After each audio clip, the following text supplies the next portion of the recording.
It's so tall, buddy. So tall. Acknowledged. I haven't been wrong in years. Not true. What did you tell me the other day? I don't know. You were like, birds change colors. That is true. They don't change colors. They Like they're molt and grow chameleons. new feathers. That was crazy. I was like, no. The patterns of their feathers change based on the season. Like your bird is a calendar. Bird is on that bird is on the calendar because of its. I mean, not because of its feathers, but feathers help. And then he said they go to Alaska. They do go to Alaska. Wrong all the time, this one. This is really not nice. I'm so sorry. I'm so sorry. You told me that on April 1st, and I really thought you were messing with me. Oh, it was April 1st. Yeah, I was like, bro. I didn't even realize that. I was just like... No, you were just telling me, like, bird facts. I don't know. That sounds crazy. Here's an interesting fact about my current favorite birds. I'm so sad when I think about it. I used to see that one bird every day. I know. That's what happened to that one bird. It migrated. I believe you now because we haven't seen it. And it will be back, I think around November. Whoa. October, November is. That's so cool. They had like just started coming back when we moved here. That was really cool. And then left, and I got sad. It was like you haven't watched The Sopranos, but spoiler alert: there's some birds in The Sopranos. They leave. Makes a man sad. Aww. Yeah, ducks in the swimming pool. They fly away. Mm-hmm. He's like, but I like the ducks. Basically, some other stuff happened. In The Sopranos? I think it's mostly about ducks, probably. In a way. Yeah. I don't know. I watched the first season and the last season, and I didn't watch any of the middle. I was not allowed to watch it. I was an adult, so I watched the first season. I was like, my friend Sarah's family gets to watch it. My parents were like, they're Italian, it's fine. It's really funny.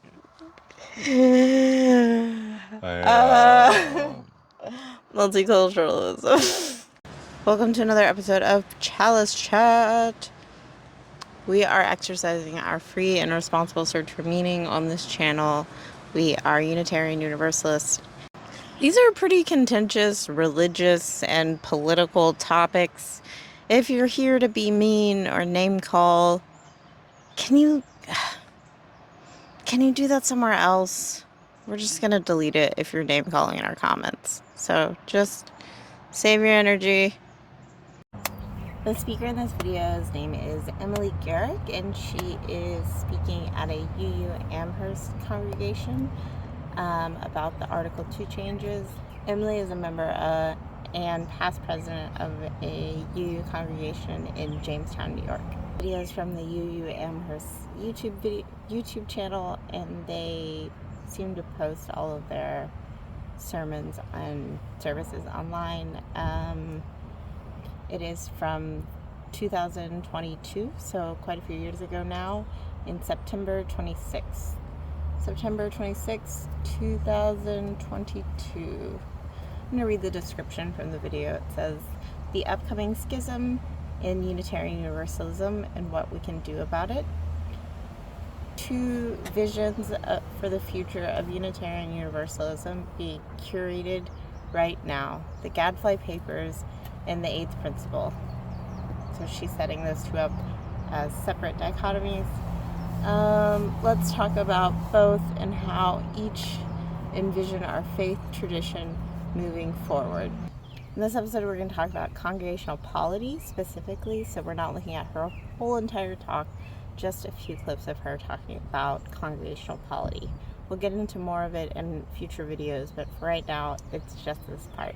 Thank you so much. Enjoy.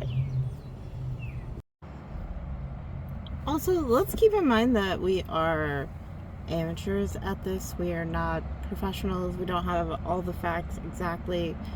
We are doing our best. These are all edited and posted from my phone.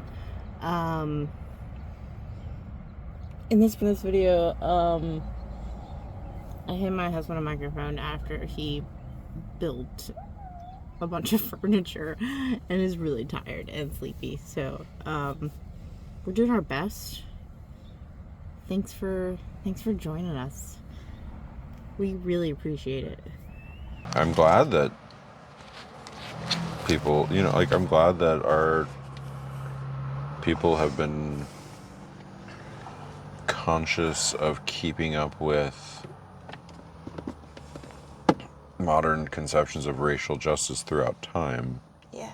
It is true that the pages of American history are full of the courageous and inspired acts of individual Unitarians and Universalists who opposed the slave trade, supported the abolitionist movement, played daring and effective roles in the Underground Railroad, worked to better the lot of former slaves, and gave their all to the civil rights struggles of recent times. It's weird that, like, you're just arguing for a top-down process instead of a bottom-up one by, like, saying that the people in the past had the ideas on their own to do anti-racist work or, like, anti-oppression work. Like, they did justice work. They were individual UUs who did that and not a, like...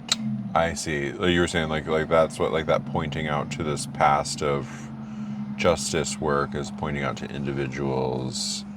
And that's bad. Here, I'm going to play you the second that's part not. of that. Hold on. And to do everything in our power to make reparations, uplift the voices of the marginalized, and work to change our culture from one steeped in whiteness to a multicultural, beloved community. But we don't ever seem to do it. This is where that pesky concept of congregational polity that I mentioned before comes into play. Congregational polity, remember, means that each church is technically independent, and our association is a loosely binding relationship that has little authority to enforce change on local congregations. Congregational polity is what led to a deep rift within Unitarian Universalism in 1963, just 2 years after the denominations merged, when the delegates at General Assembly failed to pass a non-discrimination rule for church membership. This is what we were hearing about before in the Story for All Ages. The argument being essentially that if we force churches to allow black members, we are interfering with the right to autonomy of each individual church. I wasn't around in 1963.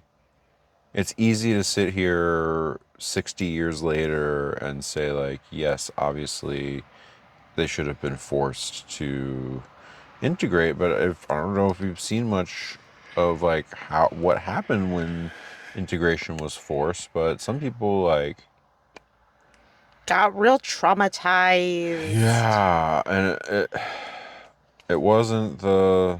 You don't have a National Guard escort you to school because it's safe. Right, and it wasn't the National Guard that was traumatized, or it was like children. It wasn't the white mobs that were traumatized. It was black children. This is a different situation, but I think the point remains. Yet the institution, the denomination and its Unitarian and Universalist predecessors, has been unable to act effectively and frequently has been unable to even condemn injustice through an official stand. Those peculiarities of institutional character that exist today are historic. The emphasis on individual belief as opposed to corporate credos and the widely touted tolerance for the opinion of others, these tenets have made institutional action impossible in many situations. And all of these reports read about the same. Unitarian Universalism acknowledges our complicated history around race relations, which includes both things we can be proud of and injustices we need to make right. We resolve to engage in anti-racist work within our organization and to do everything in our power to make reparations, uplift the voices of the marginalized, and work to change our culture from one steeped in whiteness to a multicultural, beloved community. I just wanted you to hear that more in context. I even forgot what she just said. Her tone is so... Is it sarcasm? What is that tone? There's some sarcasm there. There's some Excuse me? dismissiveness, disgust. I wouldn't let anyone speak to me that way in real life. I'm not really sure. I don't know. I don't feel like I would feel comfortable with someone like that. Yeah, I have trouble. Yeah. Like that in real life. It's hard to hear. I just kind of like, ugh. What is going on? Okay, she's talking about... A bit condescending. Yes. She's talking about how there are individual Unitarian Universalists throughout history who've done amazing things, inspired by presumably their faith, their religion. Well, she didn't say that. She didn't say that, but they weren't like we hold them up as like Unitarian heroes, right? Yeah. Like they weren't like doing a different like. Yeah, Florence Nightingale, Unitarian hero. Sure. Yes. We're proud of her. Math. I love it. The thing is, that's how a bottom-up religion works. One that starts in our spirit and trusts us to know what to do with the inspiration we are given at church. And then we go off individually and do that. Does that make sense? Mm-hmm. And the tone of her voice makes it sound like she thinks that's a bad thing? Yes. Explain to me what is going on here. That seems good to me. I don't know. She is saying that congregational polity, or, like independent congregations, are a problem because that means that they can't, like, make those things, make institutional changes. She's, like... But that's not how it works. But, well... Go ahead. What do you mean? What do you mean that's not how it works? The part of our religion is that we don't agree with each other. So why would we have the ability to make institutional changes? I don't know. I mean, I think the whole thing is flawed. It's not how you get a Florence Nightingale. No. Or who the other ones? Emerson? Yeah. They kicked him out, though. They said they didn't like him anymore. But now they're like, JK, he was great. Yeah, he's our hero. He's our hero. But, like, you don't get those... From the top down. Folks from the top down. No. And, like, even, like, talking about things that would ostensibly be good, such as, like, forcing all the churches to integrate in 1963, well, now all the churches are integrated, at least, like, in theory. Yeah. And it didn't have to be forced, but, like, forcing stuff like that often causes you can't tell me what to do. Pushback, especially with a lot of the folks who are Unitarians, who attracts fundamentally disagreeable. A lot of disagreeable people. Look at everybody everybody's like picking apart. Like, we found quite a few different people like picking apart all the changes to Article 2 and really getting hung up on every word, and that's great. These are my people. They do that about everything, though. Yeah. It can be... They've all gathered here. It can be a lot. But it's also, like, what we signed up for. And it's not something that, like... So anyway, the point is that the, like, part of our religion is the free and... the free and... responsible search for me. Sorry, it's very late. I am very sleepy. Sorry. the free and responsible search for meaning, which means like coming to those sorts of decisions organically. Yeah. So they matter. Yeah. I Congregational polity is what has led us to adopt resolution after resolution vowing to make changes, but has not created an environment where those changes are seen as mandatory by our member congregations. Congregational polity is also what allows Mr. Eckloff to continue preaching as the minister of the UU Church of Spokane, Washington. Despite being disfellowshipped by our organization after publishing and promoting his Gadfly Papers and the views espoused within them, Mr. Eckloff's congregation wants to keep him around. They don't care that he has been disfellowshipped by UUA because, under a system of congregational polity, they get to decide who leads them. Now, I also think that like the way her tone suggests that like Obviously, we all know. well, her tone suggests that the church in Spokane, obviously we all know that the church in Spokane should not be able to choose who they want to preach for them. You know, Oh, yeah. that's what she said. She like it's like that. Her tone was like, I just was translating it in my head to like neutral tone as best I could because it was so hard. I was like, I don't think that's a good idea. no, but it's so hard to digest otherwise because I'm like, wait. I think she's saying a lot with tone. Like I know, like If you take all the tone out of it, then it's like, it sounds really normal. Like, oh, because we had congregational polity, the congregation in Spokane decided, even though he was disbarred from the UUA, that they can still have him on as a minister. That's how our religion works. Isn't that neat? Right, but she didn't say, "Isn't that neat?" And it was like in the context of churches not being forced to.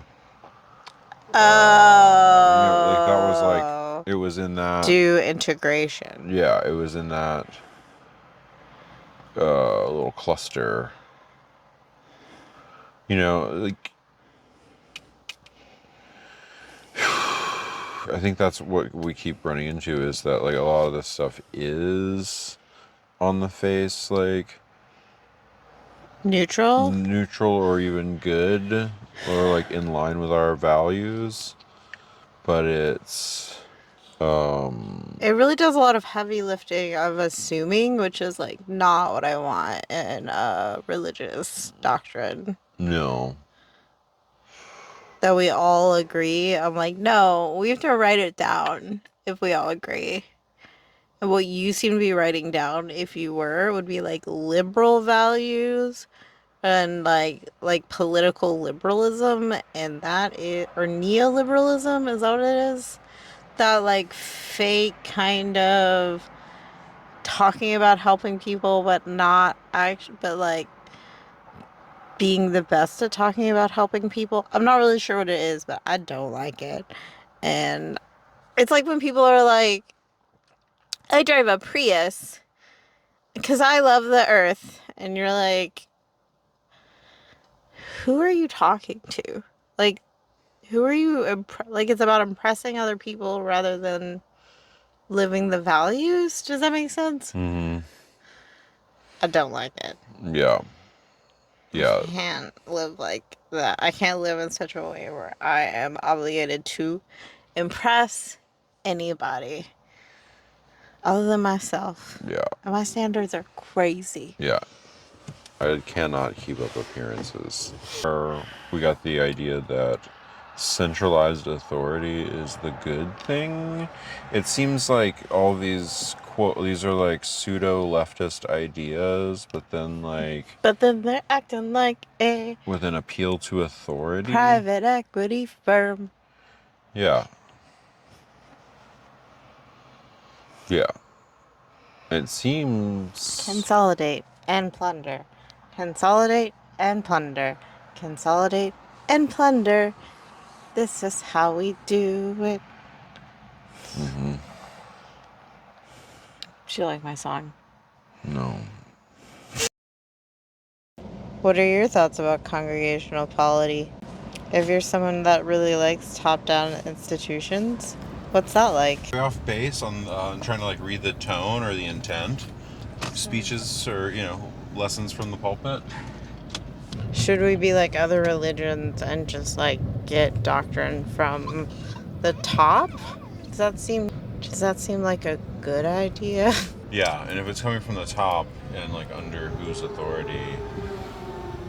Because generally it seems like in religions that authority seems to stem from God or some elective God, in some way. Yeah. Or like, I don't know. I could be wrong. I'm not that well versed in all this stuff.